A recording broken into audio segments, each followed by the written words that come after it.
Hello all, we are up to chapter 7 in Crater Lake, so we are on to Spider Monkey. My phone tells me it's almost midnight. I have no reception, no Wi-Fi, and no 4G, so it's pretty useless for any kind of communication, but it's handy as a torch, and I like the reassuring feel of it in my pocket. Just in case, I text my mum, asking her to send help. I know it's not going to go through, but it would be stupid not to, right? What's our next move? Mac asks. I've been thinking about this. We have to warn the others. Why? Mac says. They chose to snuggle up in the dining hall and hope for the best. They could have come with us, but they didn't. But still, I say, we have to try. It's the right thing to do. You know Trent would never do this for you, says Adrian. I know, I say, but for once, Trent isn't the enemy. We're under attack from a non-human, aka alien force. We have to stick together, and above all else, we must remember what makes us human.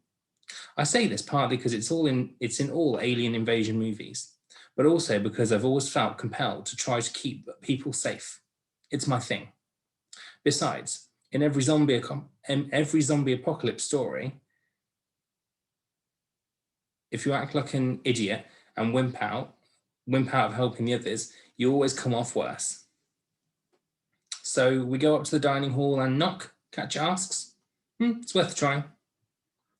I zip up my backpack and sling it over my shoulders. They might have food in there, Chet says. I can get some supplies. For all of us, I mean. Let's get this over with before Hock and Digger realise we're onto them. Matt pulls on a baseball cap. Adrian leads the way out of the boat shed and back around the lake towards the centre. We sprint past the main entrance, back around to the fire exit that we used to get out. Don't these doors open from the inside usually? Catcher says. Yes, I say, which is why I used a fire extinguisher to prop it open when we left. Are you sure this is your first alien invasion? Big Mac asks. You're like a pro. Strategy, Chet says, is one of Lance's best skills. Well, I shrug. That and my famous film and TV character impressions. You could have your own TV show, says Catcher. Will you all please focus, Adrian says. We need to be quiet. We don't know if Miss Hock and Digger are back in the building. We need to stay alert. We tiptoe through the empty corridors. They have those lights that automatically flick on when you get close, so we can see, but it feels like we're going to be discovered at any moment. When we reach the dining hall, Chet knocks on the door. I know that we're trying to be stealthy, Chet, but they actually need to hear the knock. Invisible sound isn't going to cut it. He knocks again, much louder. We wait. Oh, forget this, Max says, and he pushes the door, but it doesn't budge. He grabs the handles with both hands and pushes and pulls as hard as he can. Guys, he calls, are you alive in there? We need to speak to you. There's a rattling on the other side of the door, and he shakes the handles, but no answer. Oh well, we tried, he says. We need to know if they're okay, says Catcher. Is there another way in? Only those windows, says Chet, but they're super high up. Let's go round the other side and check them out. There's no way I'm going to be able to climb those, says Mac. I think I can, Catcher says quickly, almost like she's ashamed of it, which is ridiculous, because anyone who could climb even half that height would be amazing. Are you sure, Catcher? Chet looks at the wall and then back at Catcher. If she says she can, then she can, Adrian says. I don't know why you would doubt her. Is it because she's a human person and not a Spider-Man? I say. Yes, it is. I'll give it a try, Catcher says. Don't all stare at me, though. You'll put me off. We won't stare, Chet says. And then we all stare as she grabs hold of a pipe and starts climbing up the wall like a monkey. My mistake. She is a Spider-Man. Catcher makes it to the window. The light from inside illuminates her face, making her look like a golden wall-climbing angel. She has her elbow hooked around a pipe and her toes balancing on a piece of metal that's screwed into the wall. It's only about 20 centimeters long, and not the one thing I'd like standing between me and certain death. but she seems pretty chill about it. She uses her other hand to push at the window. It doesn't budge. She raps on it as hard as she can without losing her balance, then grabs onto the pipe again and clambers down. When she reaches the ground, I hear everyone make a sound with their mouths.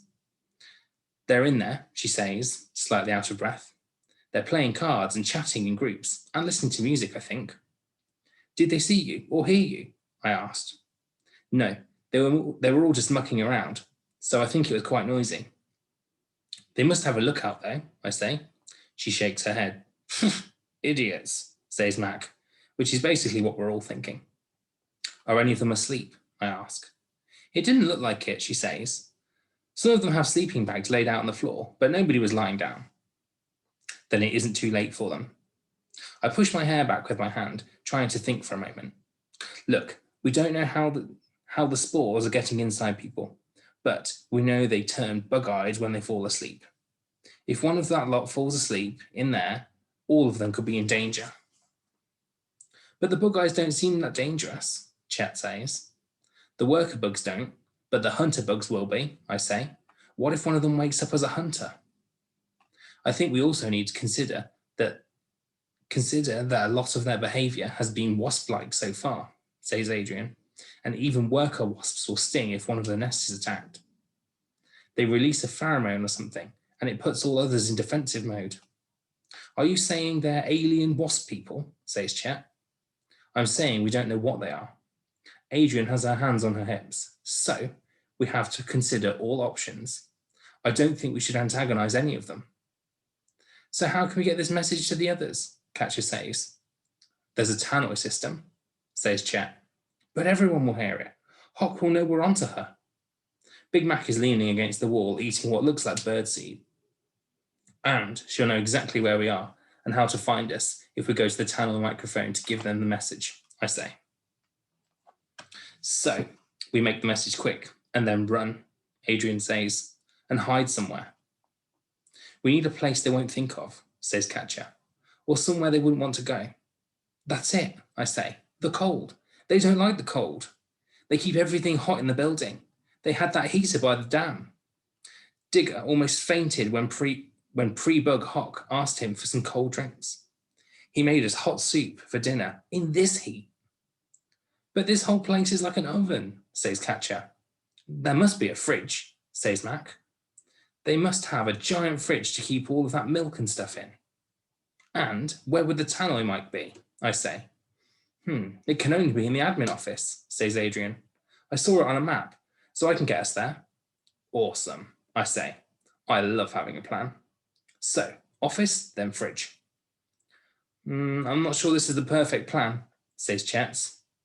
It's far from perfect, I say, but it's all we've got, and we're going to give it a try, either way.